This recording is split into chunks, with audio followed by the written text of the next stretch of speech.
আউযু বিল্লাহি মিনাশ শাইতানির রাজিম। বিসমিল্লাহির রহমানির রহিম।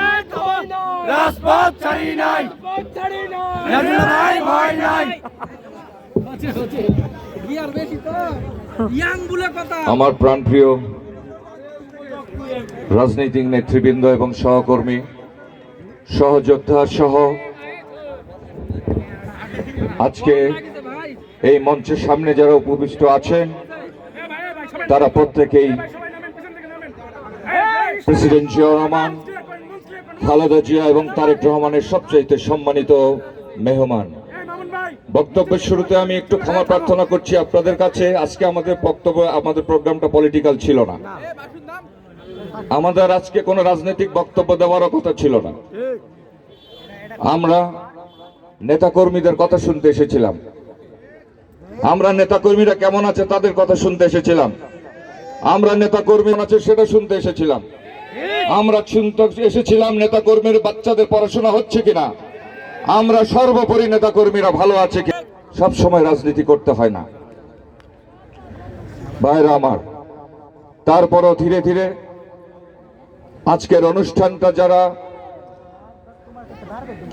আমরা বগুড়াতে বসে আমি একটা চিন্তা করেছিলাম, আমি বলেছিলাম আলতা দিঘিতে আমাদের কিছু সিনিয়র নেতৃবৃন্দ একটা পার্টি বিছায় 50-60 জন চিত হয়ে আকাশের দিকে শুয়ে থাকবে, এটা আমাদের প্রোগ্রাম ছিল।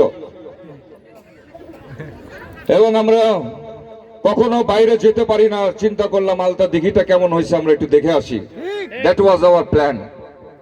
সেই প্ল্যানটাকে ধীরে ধীরে বড় হতে হতে আজকে এই জায়গায় আসছে। এই প্রোগ্রামের সফলতার জন্য শুরুতেই আমি আন্তরিকভাবে ধন্যবাদ জানাতে চাই আব্দুল হান্নানকে।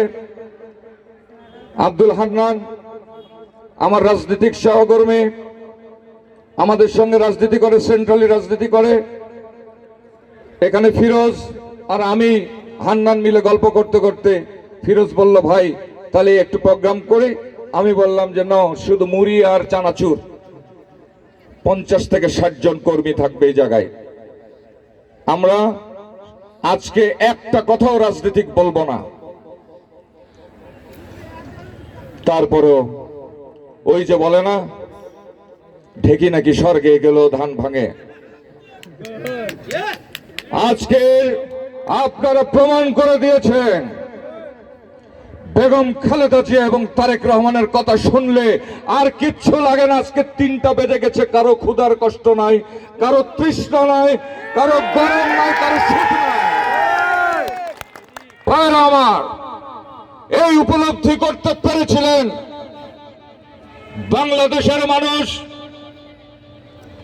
যেদিন 71-এ এদেশের মানুষকে তাদের গণতন্ত্র হত্যা করার চেষ্টা চলছিল, এদেশকে শোষণ চেষ্টা চলছিল, সেই দিনই কিন্তু এইরকম মানুষজনগুলোই কিন্তু সেদিন ঐক্যবদ্ধ হয়ে পশ্চিমা পাকিস্তানিদের এই দেশটাকে উৎখাত করেছিল। শেখ মুজিবকে সম্মান রেখে আমি বলতে চাই, উনি নিঃসন্দেহে মহান নেতা ছিলেন, কিন্তু তার চেয়েও বড় নেতা ছিলেন আমাদের প্রাণপ্রিয় রাষ্ট্রনায়ক, দেশনায়ক, এই বাংলাদেশ যার রূপকথায় দাঁড়িয়ে আছে সেই মহান রাষ্ট্রনায়ক শহীদ প্রেসিডেন্ট জিয়াউর রহমান। কারণ শেখ মুজিব শুধু স্বাধীনতা ঘোষণা করে পালিয়ে গিয়েছিলেন এই দেশ থেকে জোট শাসন করে। এই নিরস্ত্র বাঙালি যখন চিন্তা করলো আমরা কই করব, কোথায় যাব, তখনই কিন্তু সেই বাংলার রাখাল রাজা কালুরঘাট থেকে